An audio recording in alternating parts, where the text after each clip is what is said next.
নমস্কার বন্ধুরা, সুস্বাগতম সুপ্রিয় বন্ধুরা। আশা করি সবাই ভালো আছেন। আজকের দীপঙ্কর দা যেরকম সব অ্যান্টিক জিনিস নিয়ে আসে, মডার্ন জিনিস নিয়ে আসে, সেই রকম আবার আজকের একটা অ্যান্টিক জিনিসের ভিডিও আপনাদের সামনে শিক্ষণীয় হিসাবে দেখাতে চলেছি। টোটালি টিউটোরিয়াল ভিডিও, কোনো এখানে ছ্যাবলামো হ্যাবলামো এসব কিচ্ছু হয় না। এখানে কোনো কোমর দুলিয়ে ডান্স হয় না। তার ভিউ তাহলে অনেক বেশি হয়ে যাবে, আমার অত বেশি ভিউ চাই না। কিন্তু যারা সত্যিকার শিখতে চান, বুঝতে চান, আমার চ্যানেল দেখেন, আমার চ্যানেলকে ভালোবাসেন, তারা সাবস্ক্রাইব করুন। আর অনেকেই সাবস্ক্রাইব না করে কত রকম প্রশ্ন তাদের, তাও জবাব দিচ্ছি, হোয়াটসঅ্যাপে সার্কিট রেখে দিচ্ছি, অমুক করো তুমুক করো, সমস্ত কিছু করছি। আর বারবার বলছি, যেটা বিক্রি হওয়ার সেটা বিক্রি আমি বলে দেবো। আজ পর্যন্ত আমি এরকম ভিডিওতে দেখে বিক্রি করিনি। যদি সেরকম সময় আসে কেউ বিক্রি করতে চায়, তাহলে আমি বিক্রি করব। অযথা আপনারা খালি কোশ্চেন করবেন না, এটা বিক্রি আছে, এটা বিক্রি আছে, এরকম একটা সেট দিন না। এরকম যদি দেওয়ার হয় তো আমি মুখে নিজেই বলে দেবো যে এই সেটটা বিক্রি আছে। ঠিক আছে বন্ধুরা? তো আজকের প্রসঙ্গত পায়োনিয়ারে দেখতে পাচ্ছেন একটি দুর্দান্ত মানের টিউনার। টিউনার এই জেনারেশনের টিউনার মানে কথাটা বুঝতে পারবেন কিনা আমার মনে হয় না। অনেকেই বুঝবেন, অনেকেই বুঝবেন না। এই জেনারেশনের টিউনার মানে যে টিউন করে, অর্থাৎ রেডিও। এইটা হচ্ছে একটা টিউনার। ঠিক আছে বন্ধুরা? এইখানে পরিষ্কার লেখা আছে FM, AM, digital synthesized tuner, model number TX930। AM আছে, FM আছে, short F, short one, short two, short three, short four, এইসব কোনো কিছু নেই। আর এখন ওইসব আসেও না, চলেও না। এটাও যদিও দীর্ঘকালের সেটটা একদম ডেড ছিল মানে পাওয়ার ছিল, বাট কোনো রকম আউটপুট হচ্ছিল না। রেডিও চলার তো পরের কথা, এটা কোনো অ্যাম্পলিফায়ারের সঙ্গে র্যাক আছে, amplifier, tuner, equalizer, cassette player, এর র্যাক আছে। সেই র্যাকেরই একটা অংশ এটা tuner. Pioneer, original, made in Japan. এখনকার মডিউলের সঙ্গে একটা তুলনা করছি। এখনকার যে আপনারা বাজারে এই MP3 ব্লুটুথ মডিউল কেনেন, তার মধ্যেও FM থাকে। কত ছোটর মধ্যে FM, অবশ্য পাওয়ারফুল FM না। কলকাতা পেরিয়ে গেলে FM একদম আপনাকে কলা দেখিয়ে দেবে, কলা কলা বুড়া আঙুল দেখিয়ে দেবে। এইসব সেট সেসব না। এই অনেক দূরে গেলেও চলবে, শুধু অ্যান্টেনা লাগাও আর মস্তি নাও।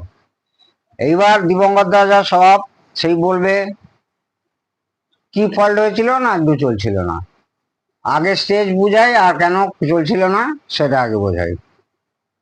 আর মেমোরি ব্যাকআপ ছিল না কিন্তু, সেটা বলবো। এই ট্রান্সফর্মারটা দেখুন, সেটটাকে খুব স্লিম করার জন্য, হ্যাঁ, একদম দেখুন ট্রান্সফর্মারটা দেখুন, মেড ইন জাপান একে বলে, সলিড কোর। আচ্ছা, এখানে এসি ভোল্টেজ 10 ভোল্টেজ থেকে 11 ভোল্টেজ মতো পাওয়ার কথা এসি আউটপুটটা। তারপর তো ডিসি দেখবো, দেখি কত, 10.11 ধরুন, 10.87 ঘোরাঘুরি করছে। ঘুরতে একটু ইচ্ছা হয়েছে। এইখানে এটা পাওয়ার সাপ্লাই না, কিন্তু এটা পরে আসছি। এইখানে পাওয়ার সাপ্লাই দুটো কন্ডেন্সার দিয়ে হলো। এইখানে ডায়োড আছে, 4টে ডায়োড দিয়ে ব্রিজ হলো। এই কন্ডেন্সার দিয়ে ফিল্টার হলো। ফিল্টার হওয়ার পরে এইখানে 3খানা ট্রানজিস্টার আছে দেখুন, একটা, দুটো, তিনটে পাওয়ার মিডিয়াম টাইপ ট্রানজিস্টার আছে। সেই ট্রানজিস্টার দিয়ে বিভিন্ন স্টেজে, কোন কোন কোন স্টেজ আমি সেটা বলে দেবো। বিভিন্ন স্টেজে কোথাও 9 ভোল্ট দরকার, কোথাও 5 ভোল্ট দরকার, কোথাও 3.5 ভোল্ট দরকার, কোথাও আবার 12 ভোল্ট দরকার। সেইখানে এইখান থেকে ডিস্ট্রিবিউশন হয়েছে পাওয়ার সাপ্লাইটা এই জায়গাটা। ঠিক আছে বন্ধুরা? আর এই যে আইসিটা দেখতে পাচ্ছেন আপনারা বন্ধুরা, সেটটাকে অফ করে দিই। এই যে আইসিটাকে দেখতে পাচ্ছেন, তোশিবার লেখা কোম্পানির আছে এটা। ম্যাক্সিমাম পায়োনিয়ার লেখা আছে, পায়োনিয়ারই আছে। তোশিবার এসব আইসি এখন পাবেন না। আর ওনাকে নামই শোনেনি, গুগলে সার্চ করলেও পাবেন না, এত পুরনো আইসি আছে, মানে না পাওয়ারই চান্স গুগলে। তো এই আইসিটা থেকে এখানে 7 সেগমেন্ট ডিসপ্লে আছে। 7 সেগমেন্ট ডিসপ্লে আমাদের ওই যে আমরা যে ব্লুটুথ কার্ড গুলো ব্যবহার করি তাতেও কিন্তু 7 সেগমেন্ট ডিসপ্লে থাকে। 7 সেগমেন্ট ডিসপ্লে থাকে, আবার ফ্লোরোসেন্ট ডিসপ্লে হয়, এলসিডি ডিসপ্লে হয়। এগুলো অনেকে জানেন, অনেকে জানেন না।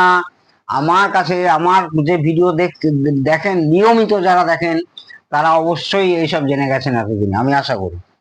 এটাও এই যে বাজারে যে এফএম আর ইউএসবি ব্লুটুথ যে কিটগুলো একদম, হ্যাঁ, এগুলো তো একদম মানে মানে একদম এই ছোট আইসি ফালতু কিট। তো এই এই যে ডিসপ্লেটা দেখছেন এটাও কিন্তু এফএনডি ডিসপ্লে, ঠিক আছে।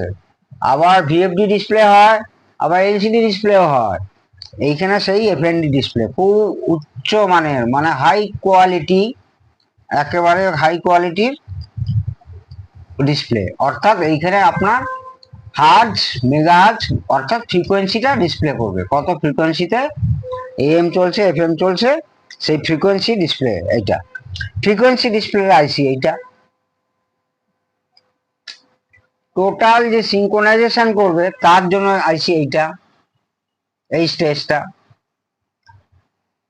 এফএম ব্রডকাস্টের জন্য যে বাফারিং করবে এবং ক্লক পালস করবে, পিএলএল, সেইটা করবে এই আইসি। দেখুন ক্রিস্টাল আছে এখানে, পিএলএল করবে। এখানেও একটা ক্রিস্টাল আছে যেটা 555 থাকে আর 455 থাকে। এখানে 400 ও 4 কত আছে এখানে, 465 মনে হচ্ছে, হ্যাঁ 465 আছে। 465 যদি আপনারা না পান, ওই 455ও লাগাতে পারেন। এইগুলো অনেক কটা দেখবেন, এখানে একটা আছে, এখানে একটা আছে। এগুলো সব এফএম এর জন্য। এখানে আছে, এখানে আছে, এখানে একটা তিনটে লিডের ক্রিস্টাল আছে 107, এটা এফএম এর মাস্ট। এবারে আসি কয়েল সম্পর্কে। এটা তো গেল পাওয়ার সাপ্লাই ডিসপ্লে, এটা গেল। এবারে কয়েল, এটা হচ্ছে এফএম এর detector coil. FM detector coil, এর মধ্যে কি সুন্দর অ্যালুমিনিয়ামের মধ্যে, যাতে ফ্রিকোয়েন্সি কোনো রকম মানে উল্টো পাল্টা না হয়, এই অ্যালুমিনিয়াম শীট দিয়ে তাকে গ্রাউন্ড করা হয়েছে। ভালো আইএফটি, মানে ধরুন যে আইএফটি আগেকার দিনে যারা রেডিও সারিয়েছেন বা এখনো সারাচ্ছেন তারা জানেন। আর সবচেয়ে মজার কথা, এইখানে এএমএ সার্কিটের যে আমরা অ্যান্টেনা কয়েল, অ্যান্টেনা কয়েল ব্যবহার করতাম, মনে আছে আপনারা যারা রেডিও বানিয়েছেন বা সারিয়েছেন, সেই একটা ফ্যারাইট করে, মানে ফ্যারাইট রডের মধ্যে দিয়ে, এই যে আমি দেখাচ্ছি, এই যে ফ্যারাইট রড, এই ফ্যারাইট রডের মধ্যে দিয়ে সেই মানে যেরকম ওই সুতো জড়ানো ওই রিল পাওয়া যায় না, সেরকম একটা ঢোকানো থাকতো, তার মধ্যে তার পেঁচানো থাকতো। সেটা হচ্ছে এএম এর অ্যান্টেনা কয়েল, ঠিক আছে বন্ধুরা। আবার শর্ট ওয়েভের অ্যান্টেনা কয়েল তার থেকে একটু মোটা হতো, তারের গেজটা একটু মোটা হতো, কিন্তু এরকম ফ্যারাইট কোরের, এইরকম দেখুন পুরো এটা ফ্যারাইট কোর। কিন্তু এটা কোনো, আমি কোনো লোহার রড বা কোনো খেলনা দেখাচ্ছি না, এটা অরিজিনালি ফ্যারাইট কোর আছে, কোনো খেলনা দেখাচ্ছি না আমি। আচ্ছা, সেই অংশটা এর মধ্যে করেছে জাপানের বুদ্ধি, কত বছর আগেকার দেখুন, সেই সেই স্টেজটা এর মধ্যে করেছে। কোনো এখানে ফ্যারাইট কোর, মানে পুরোটাই ডিজিটাল। তো তো সেই ফ্যারাইট কোর বাদ দিয়ে এখানেও ফ্যারাইট কোর আছে, তো এর মধ্যে কয়েল করে সেই অ্যান্টেনা কয়েল এএম এর জন্য করা হয়েছে। আর এএম এর যেটা অসিলেটর কয়েল হবে, আপনারা রেডিও যারা জানেন খুব ভালো করে জানেন, সেই অসিলেটর কয়েল। আর এই দুটো আইএফটি আছে, এই দুটো আইএফটি আছে, ইন্টারমিডিয়েট ফ্রিকোয়েন্সি ট্রান্সফর্মার, এই দুটো আইএফটি আছে। আর এটা একটা প্রি আইএফটি আছে। সাধারণত আপনারা সেই 188 188 দুটো দিয়ে একটা ট্রান্সফর্মার দিয়ে আপনারা এল বোর্ডে কারা কারা রেডিও বানিয়েছেন আমাকে কমেন্টসে জানাবেন তো। কারা কারা এল বোর্ডে দুটো আর তিনটে মানে এই 127 বা 128 দুটো দিয়ে একটা ট্রান্সফর্মার দিয়ে আর একটা বিসি 155 বা 47 দিয়ে ট্রান্সফার দিয়ে ওর অ্যাম্পলিফায়ার হতো। আর তিনটে বিএফ সিরিজের বেল তৈরি করতো। বিএফ সিরিজের তিনটে আইএফ এর তিনটে ফ্রিকোয়েন্সির অ্যাডজাস্টমেন্টের তিনটে ট্রানজিস্টার থাকতো। মনে আছে কিনা আপনাদের জানি না, আর যারা করে এই ধরনের সেট করেছেন আমাকে কমেন্টসে জানাবেন। আচ্ছা, এইটা গেল সেই oscillator coil pre frequency IFT, এইখানে এই স্টেজটা গেল। আর এইখানে হচ্ছে এএম এর অ্যান্টেনা আছে, এএম এর অ্যান্টেনার জন্য একটা ফিল্টারিং আইএফটি টাইপের একটা ফিল্টারিং কয়েল ইউজ করা হয়েছে। আর এই জিনিসটা কি জানি না আপনারা বলতে পারবেন কিনা, এটা একটা ভেরিয়েবল কন্ডেন্সার। ঠিক আছে, এইটাকে বলে ট্রিমার। ট্রিমার অনেক টাইপের হয়, মানে ট্রিমিং করলেই ট্রিমার, কিন্তু এটা হচ্ছে ভেরিয়েবল কন্ডেন্সার ট্রিমার। ট্রিমার রেজিস্ট্যান্সেরও ট্রিমার হয়, এটা কিন্তু ভেরিয়েবল কন্ডেন্সার একটা। ওকে বন্ধুরা, এইখানে দুটো প্রিসেট ইউজ করা হয়েছে সিগন্যালটাকে। এইটা হচ্ছে সিগন্যাল স্ট্রং করার জন্য একদম মানে মানে সুপার ফাইন, একেবারে সুপার ফাইন ফ্রিকোয়েন্সি টিউনিং হওয়ার পরে মানে এটাকে স্কোপ দিয়ে, আগেকার দিনে সেই ফ্রিকোয়েন্সি মানে রেডিও যারা বানাতেন আর কি, সেই ফ্রিকোয়েন্সি জেনারেটর থাকতো, ফ্রিকোয়েন্সি জেনারেটর দিয়ে এখনো আছে, অনেক কাজে লাগে। সেই ফ্রিকোয়েন্সি জেনারেটর দিয়ে দেখে এই সেটটাকে টিউনিং করতে হতো, মানে ম্যাক্সিমাম ফ্রিকোয়েন্সি যেন এই সেটটি মানে ধরে রাখতে পারে, নিতে পারে আর কি, টিউন হয়ে থাকতে পারে। আর এইখানে যে এই আইসিটা আর এই আইসিটা আর এই আইসিটা আর এই আইসি, এই সরি এটা না, এই আইসি একদম এফএম এর জন্য ইউজ করা হয়েছে, একদম এফএম সার্কিটের জন্য। আর এইখানে এফএম সার্কিট আর এএম সার্কিট ডিকোডার হিসাবে এই আইসিটাকে ব্যবহার করা। এই যে পায়োনিয়ার লেখা আছে না, PA4006, এটা হচ্ছে এফএম আর এএম এর ডিকোডার আইসি হিসাবে ব্যবহার করা হয়েছে। তো সেটা ডেট ছিল, সেটা আবার কখনো ভদ্রলোক যখন আমার কাছে সেটটা নিয়ে আসলো আবার বেজে উঠলো। তারপর ভদ্রলোক চলে যাওয়ার পর আমি ভালো করে দেখলাম, আর দেখি বাজছে না, একবার বেজে উঠেছিল। সেটা কারণ হচ্ছে এইখানে পাওয়ার সাপ্লাইতে ফল্ট ছিল, এই পাওয়ার সাপ্লাইতে ফল্ট ছিল। আর সবচেয়ে বড় ফল্ট ছিল এইখানে, দেখুন আমি জিনিসটা বোঝাচ্ছি, চালিয়ে তো দেখাবোই। এটা তো অন অফ সুইচ, আর এটা হচ্ছে মিউট অন মিউট অফ, এটা হচ্ছে টিউনিং ডাউন টিউনিং আপ, এটা অটো স্ক্যান। আর হচ্ছে এই যে এ থেকে এইচ অব্দি এতগুলো সুইচ আছে, এখানে ইন্ডিকেটারও আছে, আমি চালিয়ে দেখাচ্ছি। এইখানে মানে আপনি এতে একটা চ্যানেল স্টোর করে রাখতে পারলেন, বি তে একটা স্টোর করে রাখলেন, তিনে মানে একও লিখতে পারতেন, 1 2 3 4ও লিখতে পারতেন, সেখানে না লিখে ABCD থেকে এইচ অব্দি লিখেছে, তার মানে 1 2 3 4 5 6 7 8, মানে 8টা স্টেশন আপনি পুরো মেমোরিতে রাখতে পারবেন। অর্থাৎ এতে টিপলে একটা স্টেশন, বিতে একটা স্টেশন, সিতে একটা স্টেশন, ইত্যাদি এইভাবে দেখাবে। আর এইখানে হচ্ছে আপনার মেগাহার্জ আর কিলোহার্জটা দেখাবে, এফএম এর সময় এক আর এএম এর সময় আর এক। আর এইটা ছিল হচ্ছে মেমোরি অর্থাৎ ধরুন অটো স্ক্যানে অনেক সময় অ্যান্টেনার জন্য বা স্টেশন যদি খুব ঘন ঘন হয়, অটো স্ক্যানে অনেক সময় ফেল হয়, বা কয়েল যদি এই কয়েলটা এইখানে এফএম এর যে এই কয়েলটা আছে আর কি, এই অসিলেটর কয়েলও আছে আর এফটিও আছে, এটা এফএম এর মেন কয়েল। তো এই কয়েল যদি কোনো রকম একটু ডাউন হয়ে যায়, বিশেষ করে আমাদের ইন্ডিয়ান ক্লাইমেটে বলতে গেলে বৃষ্টিকালে একটু রেডিও ফেডিও দেখবেন, আগেকার দিনের আমাদের জ্যাঠামশাই টশাইগুলো ওই দেখতেন যে ওই বর্ষাকালে রেডিওর পেছনটা খুলে ওই কি করতো, রোদে দিয়ে দিত। সেই রোদে দিয়ে দিলে কি হতো, আবার দেখতেন সেটা বেশ চাঙা হয়ে যেত।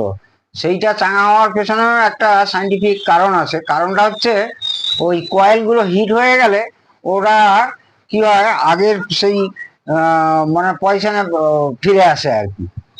তো যাক গিয়ে সেই তো ম্যাগনেটিক ফিল্ড তৈরি হচ্ছে, মানে আমরা যার একক বা ইউনিট কিনে হেনরি, তো এইটা একটা বড় সাবজেক্ট, সেই সাবজেক্ট ধরতে গেলে আবার সেই অ আ ক খ থেকে আপনাদেরকে শেখাতে হবে। দেখিয়ে তো মেমোরি হচ্ছিল না, কারণ সেই আগেকার সেটে আগেও দেখিয়েছি, এখনো দেখাচ্ছি। কাল না পরশু একটা ভিডিওতে দেখিয়েছিলাম মেমোরির জন্য কিন্তু আগে যত সমস্ত সেট ছিল, সে যত সেট পাইনিয়ারের অ্যাম্পলিফায়ার হোক বা টিউনার হোক বা আপনার সোনি হোক, নাকামিচি হোক, অঙ্কি হোক, আর ওই হারমান কার্ডন হোক, সব কিন্তু ব্যাকআপ হিসাবে এই ব্যাটারি ব্যবহার করা হতো।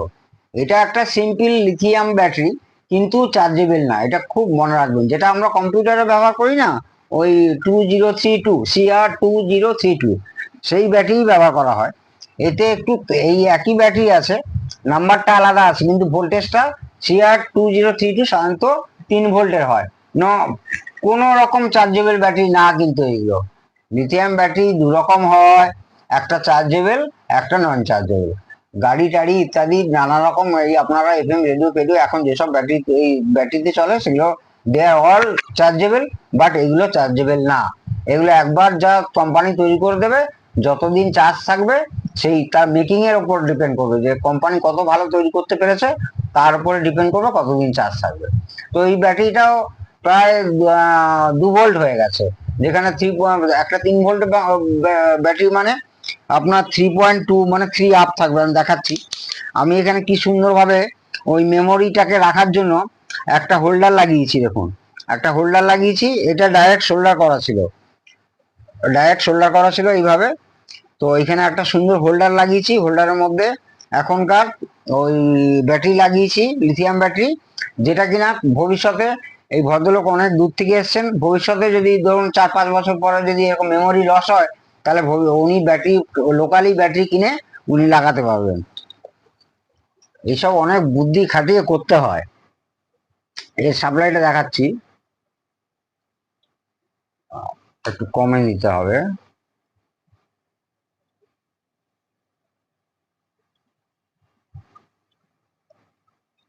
অন্য যেমন 3 পয়েন্ট দেখতে পাচ্ছেন বন্ধুরা, আরো বেশি হচ্ছে, সেটা চালু আছে বলে মনে হয়। হ্যাঁ, এখানে 3 ভোল্টের ওপরে থাকতে হবে, সে 3 ভোল্টের ওপরে আছে। আর একবার দেখাচ্ছি,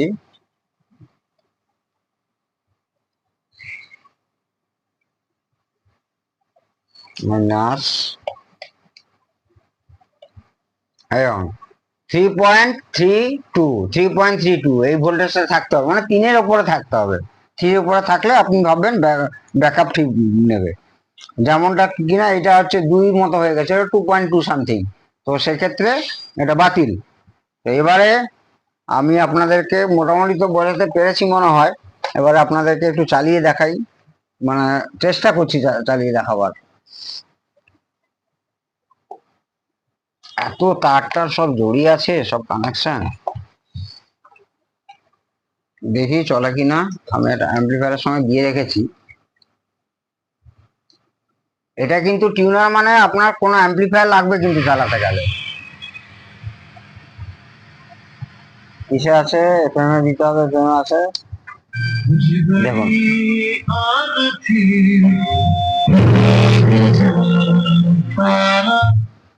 বাজছে, এখানে আস্তে করে বাজাচ্ছি আমি। এখানে ডিসপ্লে দেখুন, 98.30, এই দেখুন 91.90, একদম আমি স্টোর হয়েই গেছে। এই দেখুন, এই দেখুন, এই দেখুন, এবং স্টিরিও হলে স্টিরিও অটোমেটিক জ্বলবে। আর এইখানটা দেখাচ্ছে হচ্ছে সিগন্যাল স্ট্রেন্থ, এইখানে সিগন্যাল স্ট্রেন্থ দুটো দেখাচ্ছে, 1, 2, 3।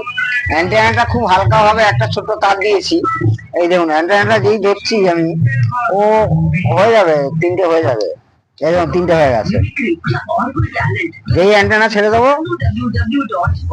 আমার 3টে আছে, মানে এটা সব ভালো সেট, একদম মিন্ট কন্ডিশনে আছে, একদম মিন্ট কন্ডিশন। ঠিক আছে বন্ধুরা, আজকের এটুকুই। আজকে একটা নতুন জিনিস শিখলেন আপনারা, মানে আমার ভিডিওতে। সরি, আগামীতে আবার কোনো একটা ভালো ভিডিও নিয়ে আপনাদের কাছে দীপঙ্কর দা হাজির হয়ে যাবে।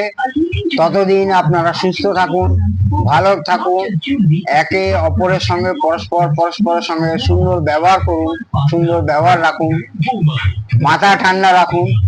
জয় হিন্দ, বন্দে মাতরম।